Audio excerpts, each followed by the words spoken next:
또 대화를 나누면 좋겠습니다. 이 말씀이 있습니다. 하나님은 루트라는 한 도구를 통하여 로마를 그 보좌로부터 내리막길을 걷게 하였다. 로마를 이러한 상태에 빠뜨린 것은 일개의 한 성녀의 음성이었다. 제가 마틴 루터의 생애를 십자가를 보면서 뭘 느꼈는가 하면요, 한 사람 의인의 입에 나오는 진리의 능력이 효능이 얼마나 큰지를 보게 되었습니다. 다시 보여드리면 정말 독실한 한 의인의 삶과 입에서 변증되어지는 진리의 능력이 거대한 도성을 무너뜨리는 강력한 무기였구나 라는 생각이 들면서 동일한 일들을 우리 앞으로 경험할 사건이 무엇입니까? 바로 큰 소리 외침 아니겠습니까? 그죠? 다시 마무리하면요, 마지막 둘째 천사의 기별이 반복해 외쳐질 때 또다시 한번 바벨론이 무너질 텐데 어떤 방법으로? 동일한 방법으로 무너지는데 마지막 해드리고 질문을 드립니다. 하나님은 성화된 입술에 단순한 증언을 통하여 또 일을 마치겠대요. 그래서 오늘 우리 예수의 어린아이의 청년의 변적을 들으면서요, 그들이 가르친 바가 의한 생각이 들어서 엄마의 무릎에 배웠던 성경 기억의 암송이 기억이 나면서 요엘 3장으로 그 말씀에 대한 이해가 새롭게 확정되었던 것처럼 진리의 효능이 무엇인가를 강하게 느끼는 시간이었습니다. 그죠? 그래서 제가 우리에게 주어진 이 마틴 루터에게 주어진 개혁의 그 기초였던 진리, 오늘 우리에게 주어진 진리의 깃발이 뭔가에 대한 또렷한 이해와 경험을 가지고 진리가 우리의 삶 속에서 어떻게 지금은 적지만 어떻게 원수의 진영을 무너뜨리는 경험들을 여러분 보게 되어지죠. 좀 이따 다시 말씀을 드리기로 하고요. 루트 한 사람의 영향이 얼마나 컸던지 제일 첫째 단락을 보면은 루트의 실종을 통하여 인심이 참 동요된 모습을 서술하는데요. 참 감동적인 것은요, 루트가 뿌린 씨가 이미 종자가 발화가 된 모습을 쭉 설명하지 않습니까? 하면서 사단이 거짓 것을 끊임없이 유발시켜서 속이는 일들을 이렇게 일으키는 장면을 바라보면서 이 선악의 대쟁투의 전장을 그대로 이 묘사하는 부분이 첫 장이었는데요. 특별히 거짓 선지자들의 방해 운동, 이걸 보면서 사도행전 20장 30절의 기억이 났습니다. 잠시 좀 보시겠습니까? 짧게. 왜 말씀을 드리냐면 항상 참 진리가 선포되어지면 반드시 따라오는 역효과가 무엇입니까? 예, 사단이 거짓 것을 가지고 방해하는 일들이 나타나는 것인데요. 그런 면에서 우리의 주어진 경고를 잠시 보면 좋겠습니다. 20장의 말씀이죠. 30절의 말씀인데요. 두렵고 떨리는 이야기고 정말 조심스러운 이야기지만 냉철한 현실을 우리가 직시한다면 지금 거짓 선지자들이 참 많다는 것입니다. 염두하고 20장 30절을 함께 성경을 좀 읽어보겠습니까? 성경을 먼저 읽어보겠습니다. 시작. 또한 너희 중에서도 제자들을 끌어 자기를 좁게 하려고 어그러진 말을 하는 사람들이 일어날 줄 내가 아니. 좀 쉽게 말하면 사도 바울이 목회하는 목회 현장에서 일어난 일들입니다. 그죠? 주석을 보시면 이렇게 말합니다. 한 사람이 읽었으면 좋겠습니다. 다 읽지 않고 시간이 없으니까요. 지금 그만할 때까지 읽어주면 좋겠습니다. 사람들이라고. 예, 불안정한 이론들을 제시하라라는 말씀을 주고 있으면서 사람들이 일어나 어그러진 말을 할 것이다. 이 말씀을 누구한테 주신 말씀이죠? 우리 재림교회예요. 우리 재림교회예요. 읽어보세요. 그렇다. 그들은 벌써 활동하고 있다. 재림교회 알파의 배도가 있었죠. 들어보셨습니까? 못 들어보셨구나. 화이트보인 당시에 유명한 의사 켈록이라는 의사가 범신론 운동을 일으켜서 교회가 휘청거렸어요. 그때 소위 완전주의가 탄생했습니다. 뭔가 거룩한 육체 운동. 육체까지 뭐 되었다? 이 화이트보인 계시를 보면서 위대한 빙하가 재림교회를 파산시킬 위기까지 가버렸어요. 그 감염된 사람이 존스 와거너 중에 한 사람이에요. 감염돼 버렸어요. 범신에 빠져버렸죠.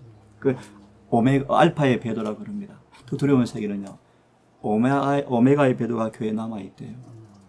지금 오고 있죠. 이미 왔죠. 이미 왔죠. 와그런 목사가 그에 의해서 배도가 그렇죠. 범죄에 빠져버렸어요. 그럼 육천등에 빠져버렸죠. 그 위대한 믿음으로는 의의 기별을 깨닫고 선포했던 목사님이 음식론에 빠졌다. 참, 이해가 안 가죠, 그죠? 참 그런. 예를 하나 들면 위대한 개혁자 예후가 구원을 못 받았습니다. 왜 그런가? 짧게 말하면, 간단히 말하면 경험이 안 되었습니다.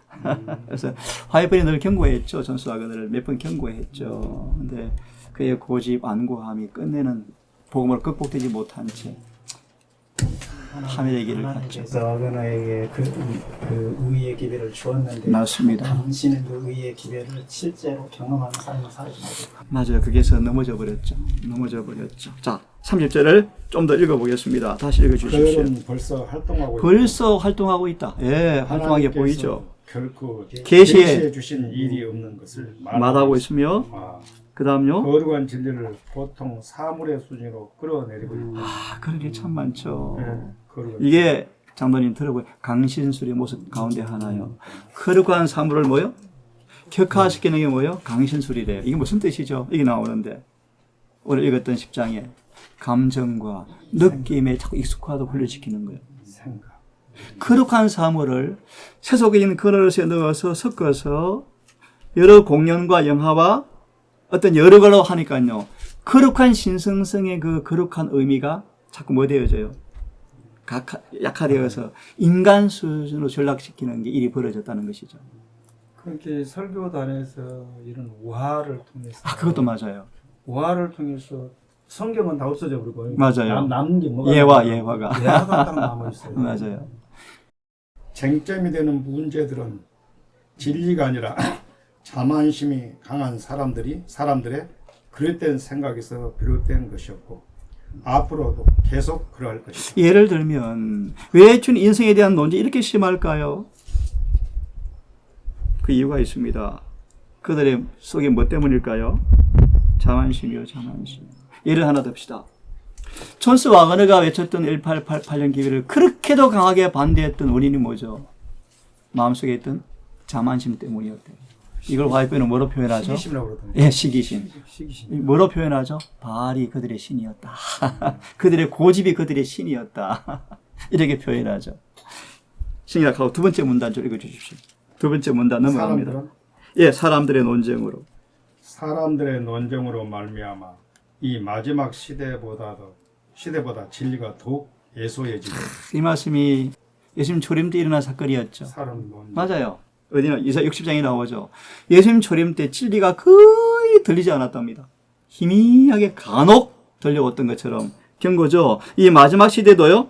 진리가 더 예소해지고 그다음 더 많은 흠을 잡힌 때는 일찍이 한 번도 한 번도 없었다. 참 기가 막힌 얘기예요. 우리의 주님 마지막 진리가 뭐죠? 셋째 천사죠. 이게 지금 엄청난 흠집을 내고 있죠. 하나 질문 드릴까요? 지금 셋째 천사의 기별을 통하여 하시는 주님의 중보 사업의 본질이 뭐죠? 속죄사업이요. 근데 그 일을 어떻게 흠집을 내죠? 각가지 방법 흠집을 내죠. 제 본성 그대로 남아있고 구원받는다. 오늘 우리 예주가 얘기 잘했나요? 인사의 본성의 필연적 결함 때문에 넘어져 실수해도 그는 뭐다? 구원과 관계가? 이런 얘기가 나오는 거예요. 마지막 속죄 완수의 기별을 지금 뭐 하는 것입니까? 흠을 잡는 거예요. 흠을 잡는 거예요. 참고 하나만 짚고 넘어갑니다. 우리 완전해야 되죠. 그 의미를 좀 쉽게 말합니다. 모든 말씀에 예수께서 하신 것처럼 순종하는 것, 이것이 완전이다. 그러면 좀 이해되겠죠? 또 완전히 뭐죠? 모든 시험을 은혜로 이기는 사람들. 이것이 뭐요? 완전이요. 이 완전은 다 경험하셔야 돼요. 이게 셋째 천사 기별의 표준이요. 이 기별의 흠집을 내죠. 자, 또 좀 읽어주십시오.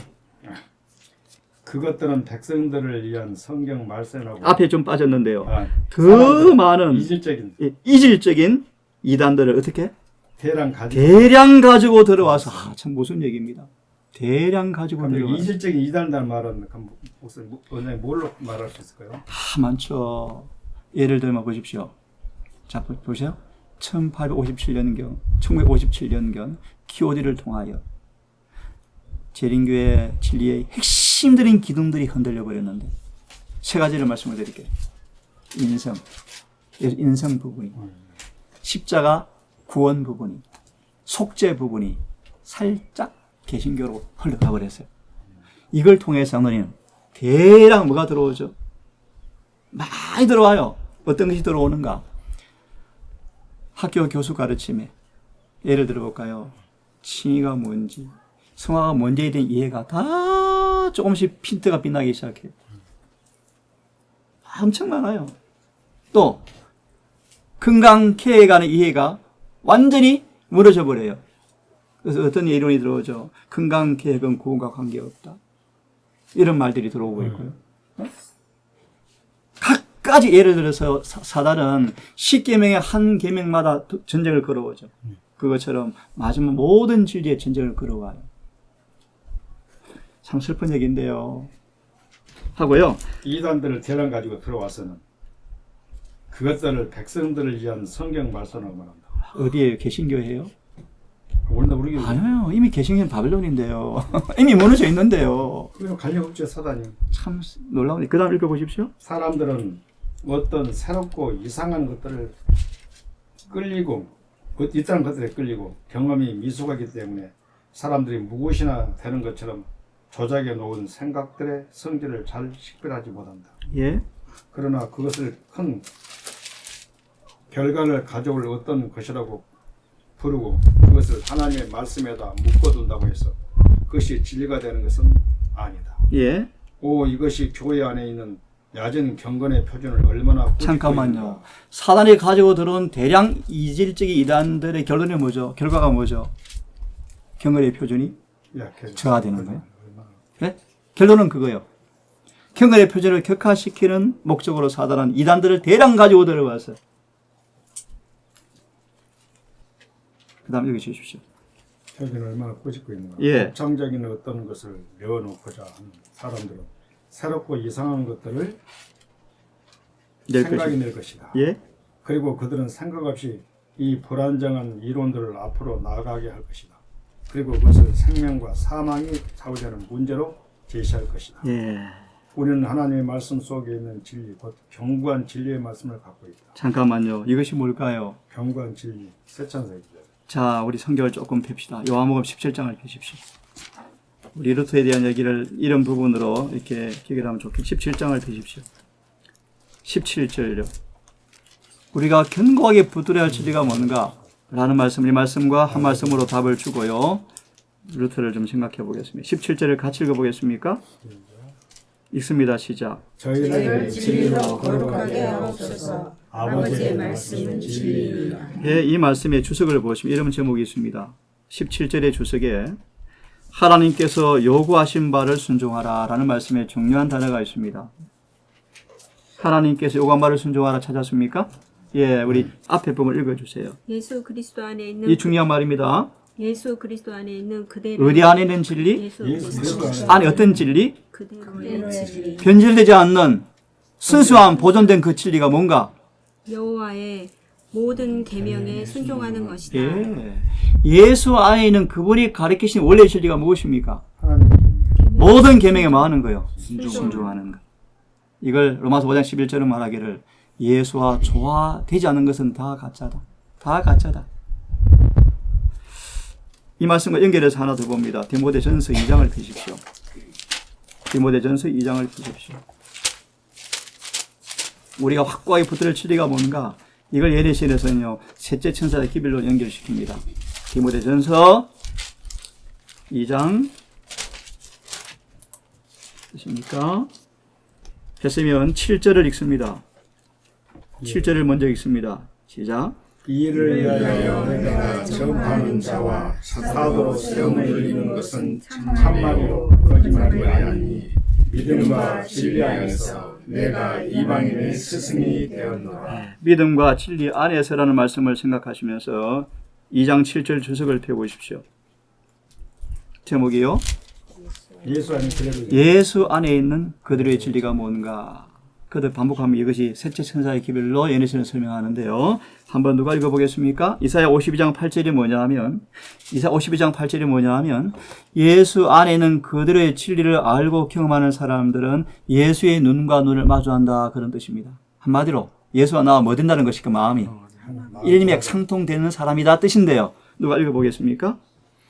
만약 우리가 우리 자신의 방법에 따라 진리를 가르치면 당연히 이루어야 할 완전한 조화를 얻지 못하는 것이 알게 될 것이다. 예, 그 다음 중요합니다. 그러나 우리가 예수 그리스도 안에 있는 진리를 가르치면 우리는 크고 진실한 교육자이신 분의 정신으로 진리를 가르치게 될 것이다. 이게 무슨 뜻이죠?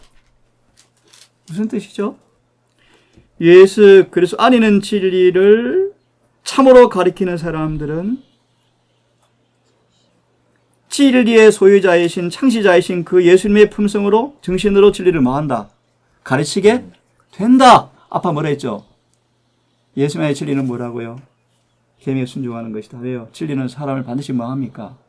거룩하게 변화시키죠. 예수 안의 진리의 본질이 무엇입니까? 사람을 뭐하는 것이죠? 거룩하게 변화시키는 거예요. 마저 읽으면서 설명을 더 드리겠습니다.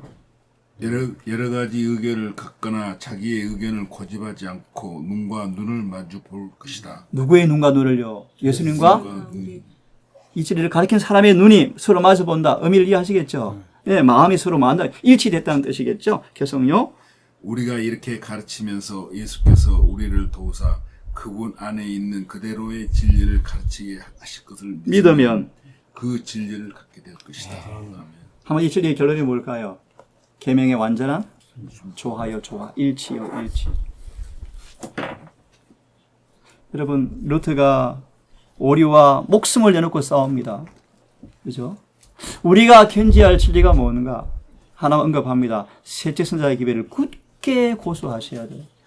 이것이 뭔가를 지식적으로 철저히 이해하고 경험하지 않고서는 이 오리와의 싸움에서 우리가 뭐 할 수 없습니까? 이길 수가 없어요. 여러분, 우리 갈라디아서를 한 번 더 펴보겠습니까? 6장을 펴보십시오.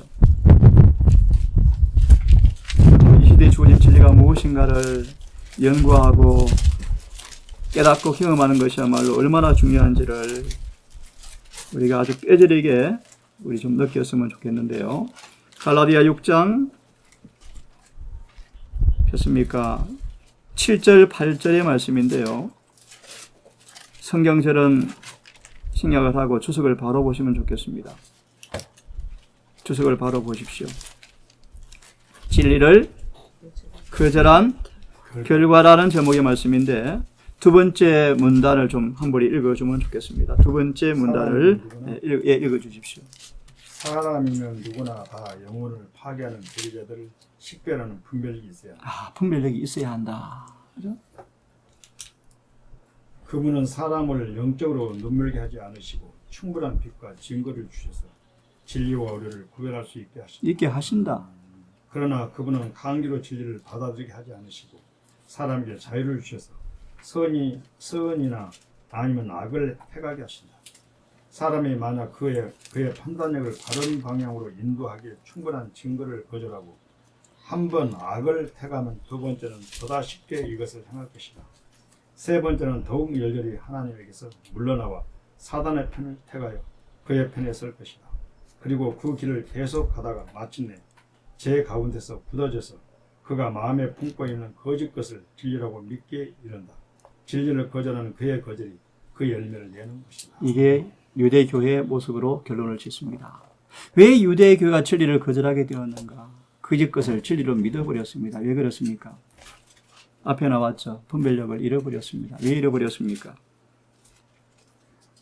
그들이 끊임없이 한 번 악을 행하고 회개하지 않자 두 번째는 더 강해지면서 점점 강해지면서 가야바가 그렇게 외쳤죠. 우리는 죄에서 구원받기보다 죄 중에서 구원받기보다 죄로부터 구원받기보다 죄를 지어도 구원받기 원해 라고 거짓을 참으로 소개하면서 예수를 배신한 사건이 기록되어 있죠. 어떻게 거짓을 참으로 믿게 되었을까? 한 번의 발걸음이 아니었죠.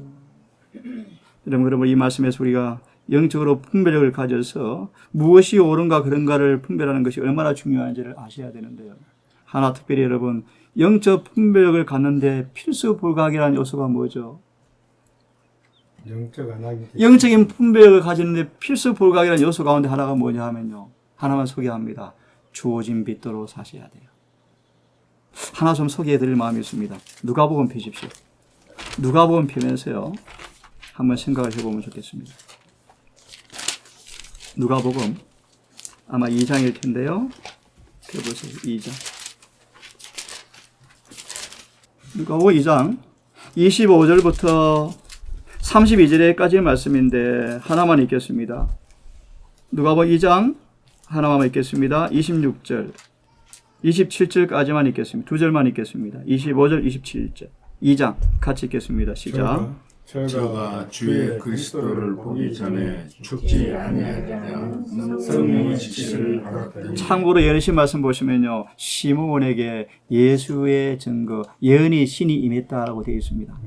자, 그 다음 읽으십시오. 성령의 감동으로 성전에 들어가매 마침 부모가 율법의 전례대로 행하고자 하여 그 아기를 예수를 데리고 오는지라. 하나 말씀을 드리면 예수의 초림을 맞이한 사람의 샘플이요. 한마디로 성령의 사람이었어요. 예언의 신을 가진 사람이었어요. 이런 면에서 누가 2장 25, 31 주석을 펴보십시오. 우리 루터의 생애를 한번 여러분 반추해 보시면서 이 두 말씀을 보면서 오늘 우리가 얼마나 이 마지막 기별에 오류에 미혹되지 않고 정말 진리 안에 굳게 서 있어서 진리와 조화되어지는 거룩한 경험으로 성공적으로 재림을 준비할 수 있는 하나의 비결을 시몬을 통해서 좀 배웠으면 좋겠는데요. 처음 제목이 있죠. 하늘 분이 가고. 예, 바로 이것입니다. 너무너무 중요하죠. 예를 들면요. 늦으면 누가 봤습니까? 주어진 빛대로 산 사람들이죠. 한번 읽어보겠습니까? 시므온이 예, 한 사람 읽어주십시오. 시므온이 제사장의 팔에 안겨 있는 그 갓난아기를 보자마자 그는 하나님의 영감을 받았다. 예언의 신을 받았다. 영감을 받았다. 왜요? 왜 즉시 받았습니까? 시므온은 하늘 분위기 가운데 살아왔어요. 그래서 또 다른 빛을 받을 준비가 이미 되어 있었다는 것입니다. 읽어보십시오. 시므온은 그의 팔에 길이요 진리요 생명이신 분을 안고 있다는 것을 깨달았다. 예. 이때 그리스도의 외모에는 그에게 이와 같은 확신을 줄 만한 것은 아무것도 없었지만 시므온은 늘 하늘의 분위기 가운데 살아왔다. 이게 참 핵심이죠. 그 다음요. 그의 태양의 밝은 빗줄기가 그에게 영적 식별력을 주었다. 예. 그가 가진 또 하나의 소망은 그리스도를 뵙는 것이었다. 그의 생애의 순결성은 그가 받은 빛과 일치하였고 예. 그는 아무런 힘이 없는 갓난아기가 주의 기름 부은 자 곧 메시아라는 사실을 계시로 받을 준비가 되어 있었다. 참 중요하죠. 생각하고. 그 다음 제목이 있습니다. 이 시몬 외에 지금 누가 있습니까? 부부를 살아주는. 제사장들이 많이 있죠. 그들은 한 사람도 예수를 뭐 합니까? 그걸 누가 읽어보십시오. 시몬과 예. 제사장들은 두 부류의 사람들, 예. 곧 기쁨으로 가르침을 받기 때문에 하나님의 영의 인도를 받는 사람들과 예. 모든 진리 가운데로 인도하시는 빛을 거절하기 때문에 흑암의 권세에 영으로 인도를 받아 매일 더 깊은 흑암 속으로 빠져들어가고 있는 사람들을 대표한다. 예. 하나님께서 깨닫게 하심으로 말미암아 시므온은 그리스도의 사명을 이해하게 됐다. 성령께서 그의 마음을 감명시켰지만 제사장들과 율법사들은 하나님의 원수의 영이 주입되어 있었다. 오늘날도 그와 곧 같은 영이 사람들의 마음에 가마를 끼침으로써 사람들의 마음을 힘있게 다스려서 성령의 호소를 무효화시키고 있다. 그래서 루터를 광신으로 몰고 거짓 신자를 일으켜서 계속 공격하고 루터를 흠집을 내고 끊임없이 진리를 공격하는데 어떻게 루터가 진리의 바위처럼 서 있을 수 있었을까? 그는 성령의 사람이었죠. 성령의 사람이었죠. 그래서 우리 한 말씀 더 보십시다. 히브리 2장을 좀 보시겠습니까? 루터의 삶에 본받아 우리가 시대에 견지할 진리가 뭔가를 또렷하게 이해하고 정말 우리의 삶에 수고하고 체험하는 경험이 얼마나 기묘한지를 이런 계획자들의 삶을 통하여 배우게 되어지기를 바랍니다. 히브리 2장 14절을 좀 보겠습니까? 우리 성경절을 함께 읽어보고 한 말씀 읽고 마무리합시다. 읽어보겠습니다. 같이 시작. 태육에 함께 속하였음에 그도 또한 한 모양으로 태육에 함께 속하심은 사망으로 말미암아 사망의 세력을 잡은 자 곧 마귀를 없이 하시면 또 죽기를 무서워함으로 일생에 매여 종놀이하는 모든 자들을 모아주려 하시며. 오케이. 이 말씀을 추석을 펴시면 이렇게 되어 있습니다. 죽음에서 승리하신 그리스도라는 제목으로요. 진리가 우리에게 어떤 역할을 하는가를 설명해 주고 있는데 폈습니까? 2장 14절 죽음에서 승리한 그리스도라는 제목으로 여러 글을 주고 있는데요. 미리 요약해드리면 진리가 어떤 영향을 주는가라는 사실을 좀 보게 될 텐데 한번 누가 읽어보겠습니까? 그리스도는 십자가에 못 박혔지만 승리자가 되셨다. 악의 모든 세력들이 함께 모여서 그를 죽이는 데에 지역하였다. 마치 루트를 말하는 것처럼 2장 14절의 주석에 보면 사단이 추방된 때는 십자가 때, 두 번째 죽음에서 승리하신 그리스도라는 제목입니다. 히브리 2장 14절. 그럼 다시 읽어주십시오. 사단은 온 총동을 당해서 십자가를 공격합니다. 죽음을 공격하는 것이죠. 읽으십시오. 집사님 계속. 진력하였다. 그는 세상의 빛이요 진리였다. 그 진리는 사람들을 현명하게 여기서부터 만들었으며 진리는 사람들을 뭐 했어요? 세상의 빛이요 진리였다. 읽으십시오. 진리는 사람들을 현명하게 만들어서 계속 읽으십시오. 그러나 악의 세력이 연합함으로 얻은 유익이라고는 아무것도 없었다. 사단은 앞으로 나아갈 때마다 그의 영원한 파멸에 더 가까이 접근하고 있었다. 그리스도는 자신을 반대하는 죄인들의 반대를 진정으로 참고 계셨다. 그러나 그가 참은 모든 고통과 고난은 사단의 왕국의 기초를 허문 데에 일조를 더하였다. 사단은 그리스도의 발꿈치에 상처를 입혔지만 그리스도는 그의 머리를 상하게 하였다. 그리스도는 죽음을 통하여 죽음의 권세를 가진 그를 멸망시켰다. 죽음이 자기의 먹이를 납포하는 바로 그 행동으로 죽음은 추방을 당하였다. 왜냐하면 그리스도께서 죽음으로써 복음을 통하여 생명과 불멸을 가져오셨기 때문이었다. 이걸 뭐라고 본들을 설명합니까? 진리의 능력이다. 그죠? 그분의 죽으심의 진리의 효능이 뭔가 본질을 말씀합니다. 이 일로 인하여 사단의 왕국은 무너지는 일조를 했다라는 말씀입니다. 마치 루트의 진리에 대한 수보가 교황권을 무너뜨린 것처럼 예수님의 진리에 충성된 그의 모습이 사단의 머리를 깨는 모습을 설명하면서 진리가 우리를 지혜롭게 만들어서 구원에 이르게 한다라는 말씀인데요. 오늘 정리하겠습니다. 루트의 생애를 보시면서요. 루트의 마음의 심중에 그를 전 존재를 사로잡았던 진리가 무엇이기에 그가 진리의 투사가 되어서 오리와 목숨을 내놓고 전쟁을 치르면서 승리한 그의 경험을 우리 앞에 오셔서 우리의 삶 또한 마지막 진리의 보수자로 우리 모든 삶의 국면에 진리를 오리로 승리하시는 우리 모두가 되기를 진심으로 바랍니다. 기도합시다. 아버지, 우리의 주 현대 진리가 무엇인지 열심히 살피고 철저하게 깨닫고 올바른 진리에 기초한 경험을 수반하여 주님의 진리가 우리 안에 소유되기를 원합니다.